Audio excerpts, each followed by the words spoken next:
Yo pienso que, bueno, claramente el arte es una necesidad y es una respuesta eh, a las preguntas que tenemos y a una relación evidente con la experiencia y con la experiencia que vive cada artista o en cada contexto, ¿no? Determinado y en cada época. Entonces, ese reflejo tiene que ser como un elemento crítico con el propio sentido de lo que vivimos, ¿no? O sea, tiene que ser un espacio que nos divierta y que realmente nos tenga la cabeza echando candela, ¿no? Y cómo entender esto, ¿no? Yo pienso que la manera es cada vez estar más cerca de la realidad y más lejos de la representación. Cuando me refiero a la representación, no solo me refiero a aquella idea que hemos recorrido por la historia del arte, ¿no? Cómo representar una imagen que sea más realista o menos realista, o cómo deformarla, o cómo recrearla, ¿no? Sino en el sentido de la representación como un elemento que se vuelve un consenso de entendimiento, como códigos de entendimiento, sino más bien cómo entenderla como significado. Para mí el objeto fundamental o la materia más concreta, más sólida, es sencillamente lo intangible del significado que genera un elemento o que genera una acción. La realidad son objetos, son acciones que están continuamente. Y esto, ¿cómo se puede generar como arte? ¿Cómo puede ser una reflexión? O sea, yo siempre creo que el arte está contenido en la realidad, es decir, tú vas caminando por la calle y te vas encontrando elementos que se unen entre ellos y tú estás enseguida buscando significado y están creando reflexiones en tu propio paso, ¿no? Imagínate que estés caminando y de pronto te encuentras un automóvil soviético, pero con las piezas de no sé dónde, ¿no? Entonces yo creo que eso está continuamente activando. El gesto del artista es más bien desempolvar estos espacios, crear un enfoque como un fotógrafo y hacer un encuadre, es decir, aquí hay un contenido, aquí hay un significado, más que un creador manual, ¿no? Sino un creador de ideas. Eh, por lo que hay una relación muy estrecha entre la realidad y el arte. Realmente es una sola cosa lo que nosotros la dividimos, ¿no? Nosotros separamos esto es arte y esto es realidad, y quizás esa separación está en qué nos significa, cómo nosotros somos capaces de encontrar ahí material de estudio, ¿no?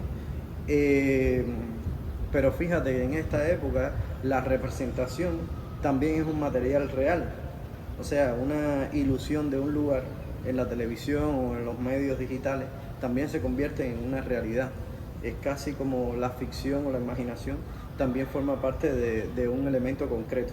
Y esto también es un material de trabajo, ¿no? Yo creo que también está en cómo se busca una operación eh, visual o una operación conceptual sobre un elemento más que la presentación de ese elemento, ¿no? O sea, es una representación, pero desde el punto de vista de un concepto, no formalmente, ¿no? Entonces, todo se vuelve material de trabajo, absolutamente todo. Yo pienso que los procesos creativos es una especie de libertad, de ejercicio de libertad, de un ejercicio de desprejuicio. Y por eso siempre que se dice, esto lo pudo haber hecho mi niño, ¿no?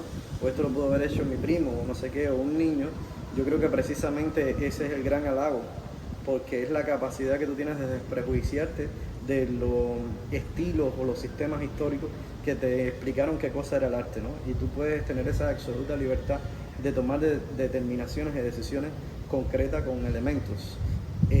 Yo creo que nos perdemos muchas cosas. Yo creo que la genialidad está en nuestra capacidad de hacer una apertura de mente y de mecanismos que nos pueden hacer trabajar, ¿no? Tenemos mil traumas o mil problemas, ¿no? por ejemplo, la educación del arte. La educación del arte ya te determina un camino, te enseña unas maneras o te crea unos prejuicios, ¿no? Tú primero tienes que aprender a borrar todo eso y a ponerte en cero, casi como un Buda completamente en la montaña, ¿no? En el vacío, para iniciar tu carrera, un poco como profesional. Después también tienes que quitarte montones de prejuicios a partir del mercado, que predisponen muchísimo la forma de hacer. Esto ha sido siempre en la historia del arte, ¿no? Y claro, hoy en día es muy poderoso esto, ¿no? Es una herramienta de censura bastante grande y que tienes que tratar de saltear, ¿no? De hacer casi un zigzag con él, ¿no? Y después también es un poco como tú percibes la realidad a partir de tu lectura y cómo, por ejemplo, cambian formas, cómo la política o la sociedad toma posturas de doble moral, ¿no? O cómo la política se vuelve metafórica, es el lugar más rico en la metáfora, mucho más rico que lo que entendíamos como arte, ¿no? Entonces, cómo el arte da una respuesta a esto, como un espejo que se refleja o como un elemento contrario que deforma todo esto sin perder el sentido, ¿no? Yo lo veo realmente, lo que pueda decirte es muy abstracto, como pensamiento de cómo hacer una obra realmente, ¿no?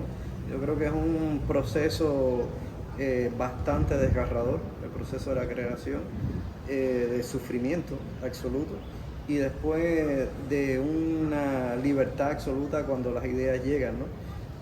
Yo siempre he dicho que están las ideas flotando, ¿no? Pertenecen a todo, pertenecen a la época, es solo tu capacidad de encontrarla y de captarla y de transformarla sin deformarla, ¿no? Y entonces esa acción de no perjudicar una idea con elementos que sobran o con tus propios tabú de innatos, ¿no? De tu gusto, de tu cultura o de elementos que consideras que puedan dar un sello como un estilo o cosas así tan tontas como esa, ¿no? Yo creo que uno tiene que tener esa capacidad de libertad. Es muy difícil de lograr, es muy difícil, pero yo creo que tiene que ser una dirección y un camino en el arte y mucho más hoy en día, donde el arte trata de encajonarse en un sistema internacional o en un mecanismo de reconocimiento. Al contrario, tiene que entrar en sistemas de que no haya un reconocimiento absoluto de que es arte y que no, sino abrir esos márgenes, ¿no? O sea que esa idea de que es arte o que no es arte no me parece nada interesante, sino me parecería interesante qué me hace reflexionar y qué no me hace pensar, qué no me hace preguntas complicadas que yo realmente tenga que volverme loco tratando de entenderlas y a la vez que me sirvan en mi realidad y que pueda aportar a la realidad de otros, ¿no? Yo creo que ese profundizar en uno mismo es realmente la capacidad de comunicar a los demás, porque en definitiva tus preocupaciones aquí en La Habana o en Japón al final son las mismas, los que con otra óptica, ¿no? Y de las épocas también, fíjate cómo se podía hablar sobre el amor en el Renacimiento y cómo se habla hoy del amor en el arte más contemporáneo, ¿no? Más de avanzada. Es el mismo tema, pero la forma del lenguaje cambia y el lenguaje visual, por supuesto, cambia exactamente igual que puede cambiar el lenguaje escrito o lo que sea.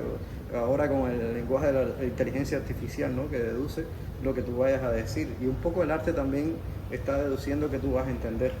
Yo creo que también se convierte en una especie de sistema que tenemos que continuamente preguntarnos, ¿no?